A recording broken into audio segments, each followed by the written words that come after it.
Ngiyababingelela abazalwane abangabantu abasha egameni leNkosi yethu Jesu Kristu. Amen. Namuhla ngifisa ukukhuluma ngegama elithi consultant. Ngifisa ukusho bantu abasha ukuthi empilweni yakho you need i-consultant. Empilweni yakho yokukholwa you need i-consultant. Nasempilweni yakho general you need i-consultant. NesiZulu sithi indlela ibuzwa kwabaphambili. Umpostoli Paul uke wayikhuluma lento yokuthi kunama stages ekukholweni. Kukhona abasaphuza ubisi akhuphuke njalo bakhuphuke njalo baze bagcine sebeziqhongwane zama-Christians. Nasempilweni general umntwana uqale anikezwe ubisi, akhushulwe anikezwe idokwe, akhushulwe anikezwe ipapa, akhushulwe anikezwe isitambo aze ayofika ekunikezweni inkobe. Ngesikhathi kuhanjwa kulama stages, there is someone who is responsible ukubona ukuthi hayi use right kulesi stage sobisi uthi ke ngimdlulisele la. Nasedokweni futhi abonto hayi use right manje la edokweni uthi ke ngimdlulisele epapeni. There is someone who is responsible. Nasekukholweni ke izingane zami kunjalo. Ngifisa ukugcizelela kakhulu kulabantwana abaqhosha ngokuthi basindisiwe, abanye bese beqhosha ngokuthi banogcobo, banobizo. Ukuthi sewusindisiwe does not mean ukuthi sewufo ugcagcaze, sewufo untantalaze, sekufe wenze as you please just because wena usindisiwe. You need i-guidance. Ukuthi wena unogcobo, ukuthi wena ubiziwe does not mean ukuthi ndiza. Does not mean ukuthi gcagcaza. Does not mean ukuthi lwayiza. Just because wena unogcobo, just because wena ubiziwe. Lolu gcobo lwakho olikapakayo luzokushaya phansi ngelinye ilanga. Ubobuza umnaziri kaNkulunkulu owayezalwe nogcobo, kwaze kwatshelwa ngisho abazali bakhe uSamson ukuthi niyabona ke lengane le yomnaziri kaNkulunkulu. Isho irazor ekhanda lakhe ayizukugijima. Ngobani? Umnaziri kaNkulunkulu. Ngobani? Unogcobo. Kodwa yena abazali bakhe bayigcina leyo nto leyo. Kodwa yena lolu gcobo lwakhe olikapakayo, lolu gcobo lwakhe walususwa owesifazane. Very simple person. Abantu besifazane badume ngokuba buthakathaka, kodwa banamandla. Lolu gcobo lwakho ke oqhosha ngalo, lolu bizo lwakho oqhosha ngalo, uma ungayitholi i-guidance lizoqhumba phansi, uyothwalwa izandla ekhanda. Kuthiwa kodwa ibonakala lo ukuthi ugcobo lunalo, kodwa liyobe lungasekho. Ngifisa ke ukuthi siqaphele lento ukuthi in all spheres of life we need i-guidance.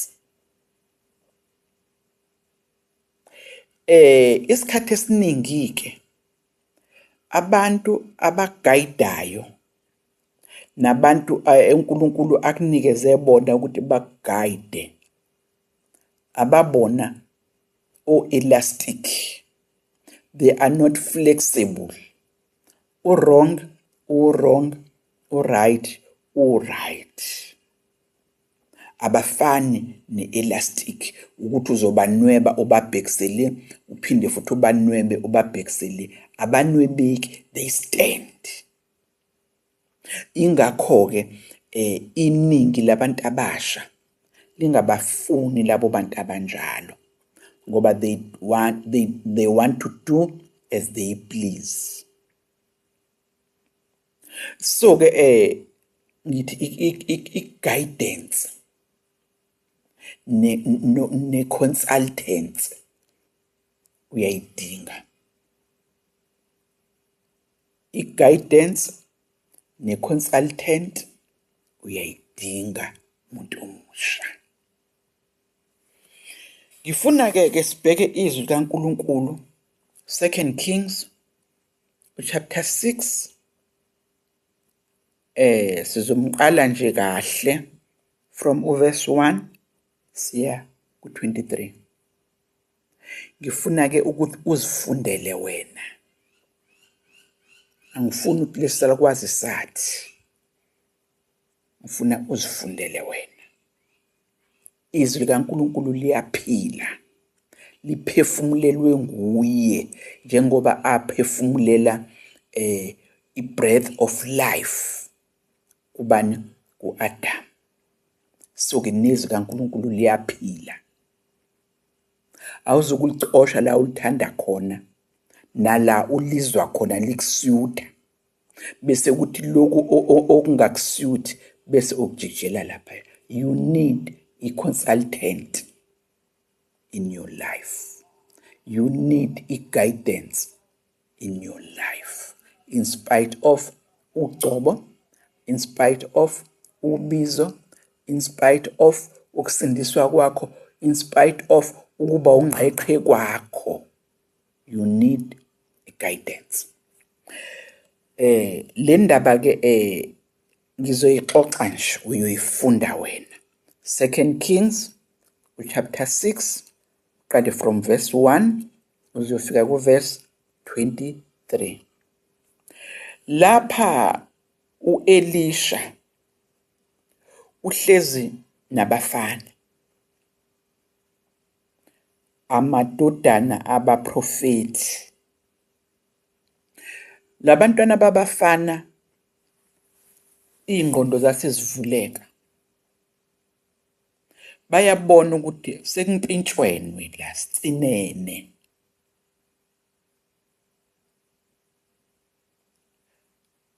Ubani ababona lokho? Ilabafana. Bayabona labafana sekumpintshwenwe la sitsinene la.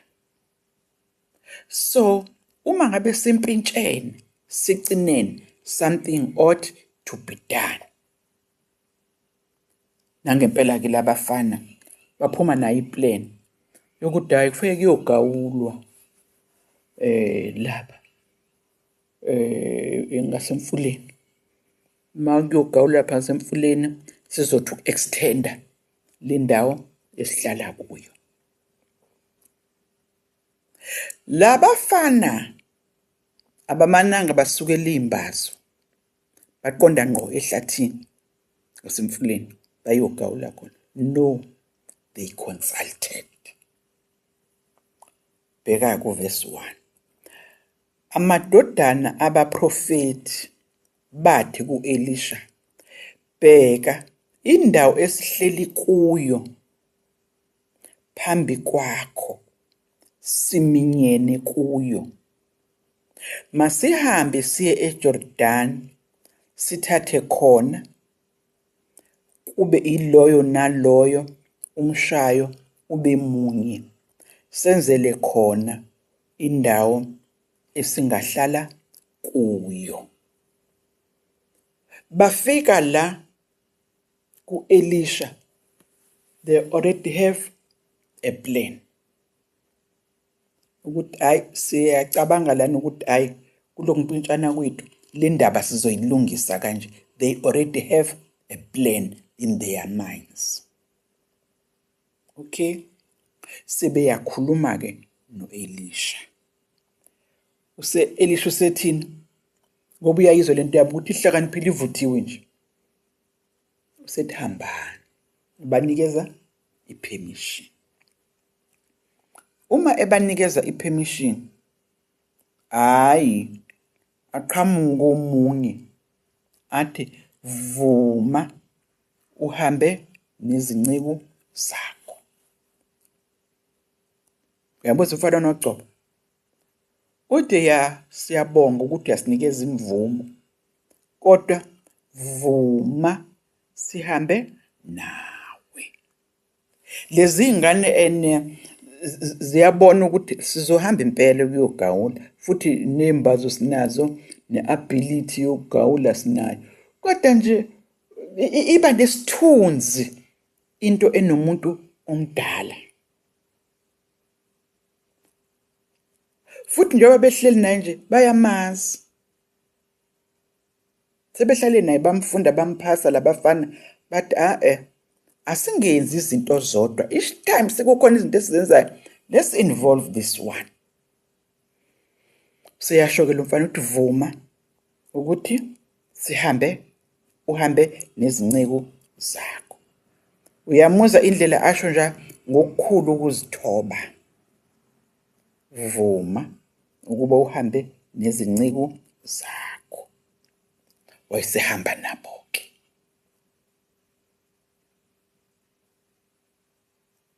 Lezi ingane, they needed i-guidance, they needed i-support njengoba ziyogawula lapha. Uma zifika lapha ekugawuleni, naku sekwenzeka umhlola, enye imbazo isiwela emfuleni. Qwambi imbazo. Umnikazi wembazo usememeza kakhulu uthi maye ibibolekiwe. Maye ibibolekiwe. Ngesikhathi besuka lapha ekhempini la behlala khona, akazange asho ukuthi njengoba sihamba nje mina imbazo ke ngiyibolekile. Waba isiqomqomo nje naye njengabanye abaphethe imbazo zabo. Kodwa mase fika lapha sekwenzeka lento le disaster ukuthi imbazo siwele emfuleni iJordan. Naw wababaza umfana wamemeza wathi maye ibibolekiwe. Ngisafisa ukukhuluma ngale ndaba yokuboleka. Hallelujah. Zingane yekani ukopisha. Zingane yekelani ukopela. Bantu abasha yekelani uku-imitator. Bantu abasha yekani ukuba ngama-photocopies. Ne-photocopy valid for 3 months according to the South African law. Yekani ukopisha. Yekani ukulingisa. Be an original. Ngoba abanye benu bafuna ukuphuma bayokhanda amabandla nje ingoba bakopele ukuthi ubaba usibani wayenza kanje, nami I'm going to do it. Sebenzisa recipe yomunye umuntu, sebenzisa imbazo yomunye umuntu. Okay. Siyababaza kumfana uthi maye ibibolekiwe. Qwambi ngithe i-photocopy valid for 3 months. Qwambi lolu gcobo lakho qhoshe ngalo luzoncibilika liphele. Okay. Angithi bahamba nale consultant yabo ewu-Elisha. Mebabaza ememeza Elisha wezwa wayese-actor there and then.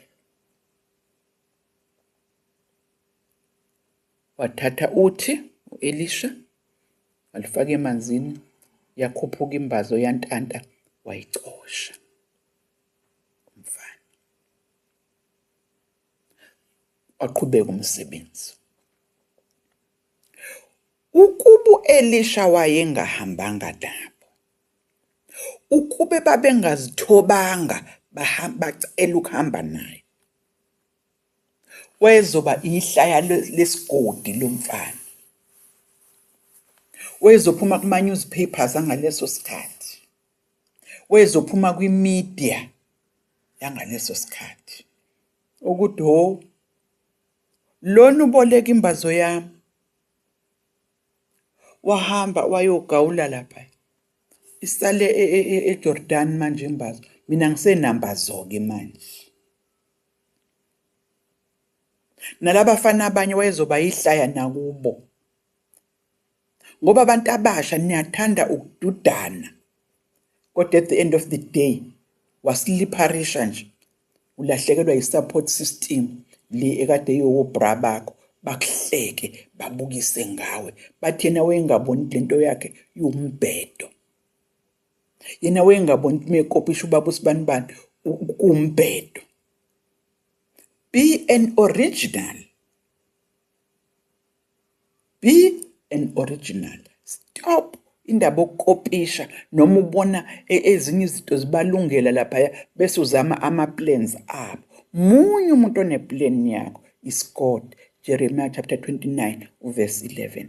I alone knows the plans I have for you. Good news ngimthandela leli gaba elithi I alone. Kwamanye ama-versions akuvelile ukuthi alone. Kodwa ku-good news uthi I alone. So-ke lo mfana kwaphulula kanjalo ihlazweni nasekuhlekweni nasekubeni ihlaya ngoba babehamba no-Elisha. Wena-ke empilweni yakho ubani lokuzothi mayisikwayisidbimbile ummemeze na? Ubani lona okuzothi izinto mazingasahambi kahle ummemeze na? Uzoze ummemeze manje wawummemezile yini mhla uqala lento yakho na? You need guidance. You need a consultant. You need a guidance. You need a consultant. So-ke kuyo yonke into ozoyenza empilweni, you must consult. Okay. Ngifisa-ke ukubuyela entweni zakwa-spiritual. Ukumamukela uJesu abe inkosi nomsindisi wakho kuhle kakhulu. You have been registered. Kodwa kuyahanjwa.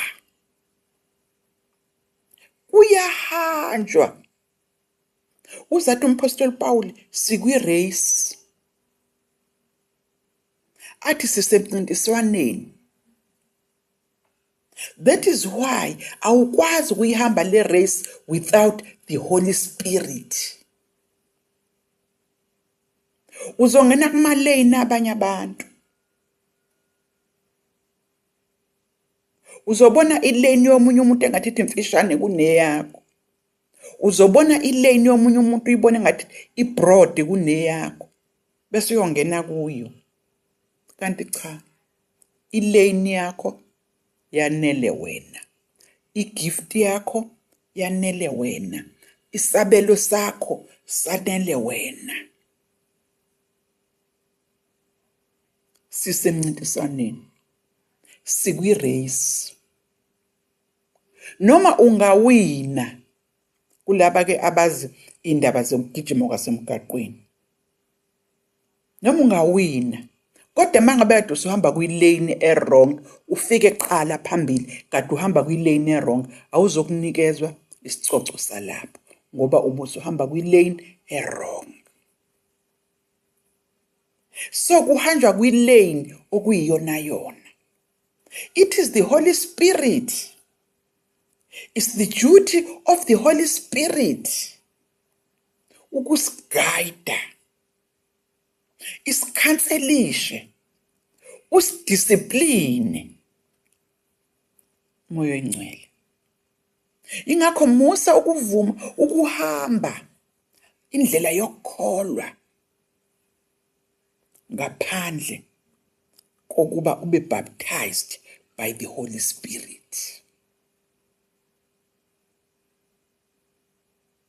Uthi uJesu, I will send you a helper.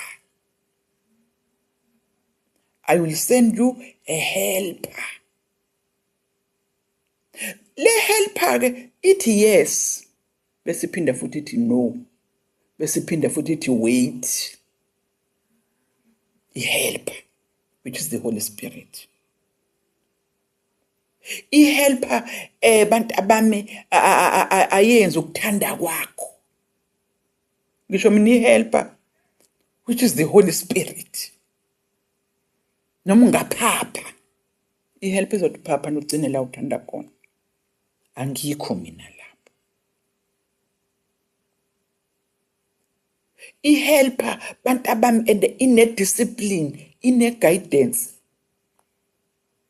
That is the Holy Spirit. Ngakho ke bantu abami you need le consultant. You consult in prayer. I-prayer life yakho should be disciplined. Njenge-prayer yo Daniel. Ababaziwa isho abantu ababehlala nabo lapha eBhabhiloni ukuthi at what time do they pray? Babe nezikhathi zabo abazishedulishile ukuthi this is our prayer time. So ke nawe unalo inithuba lokuthandaza. Njengoba usikhoshela ngogcobo. Njengoba usikhoshela ngobizo. Njengoba usikhoshela ngokuthi wena usindisiwe na. Unalo inithuba lokuthandaza. Where you consult God. Mesathe wait, you wait in prayer. Ngoba uzothi ngesikhathi ethe wait usuke egcwalisa ngamandla ukuze uzothi mesethi go ube unamandla anele ukuhamba indlela leyo ukufanele uyihambe. Ebese kuprepayelile esekunikeze the provision yalolu hambo ozolihamba. Ebese kunikeze nabantu abasuitable abazokulekelela kulolu hambo lwakho, lalolu bizo lwakho, nalolu gcobo lwakho, nalokusindiswa kwakho. You need to pray. You need to have a time of prayer. Ube disciplined in prayer. Ungakhulekeli ukubukwa. Ngoba abanye benu bakhuleka baqeqemuke kuma cooperative prayers kodwa kwi private life yakhe. Hallelujah. Kwi private life yakhe udry when it comes to prayer. Uprayer ngoba efuna ukubukwa. Hallelujah. Manje nake ilento engishoyo ke bantu abami ukuthi you need guidance. You need the consultant. Indlela yakho yonke yokukholwa kwakho ukuze uzofika lapho uNkulunkulu efuna ukuthi ufike khona. Because his plans are unique for everyone. His plans awawona ama-photocopies nama-duplicates abanye abantu. Ukuze uzohamba kwi-lane yakho, you need to have a guidance. Izwi likaNkulunkulu liyaqondisa. Izwi likaNkulunkulu liyakufundisa. Izwi likaNkulunkulu liyakusola. Izwi likaNkulunkulu liyakulaya. So uma ngabe uvilapha, ngoba nakuphela wena unogcobo olukhulu, ngoba nakwena unobizo olukhulu, bese uvilapha ukufunda izwi likaNkulunkulu, ulifunde prayerfully. Ulifunde prayerfully. Ungakopishi lutho from anyone.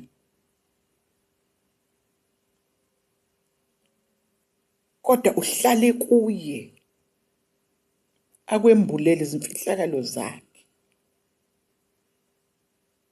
uzohamba ke endleleni. Kodwa you need a consultant. Izwi likaNkulunkulu ke, iBhayibheli lakho, is your consultant. Umkhuleko is your consultant. The Holy Spirit is the consultant. Amen.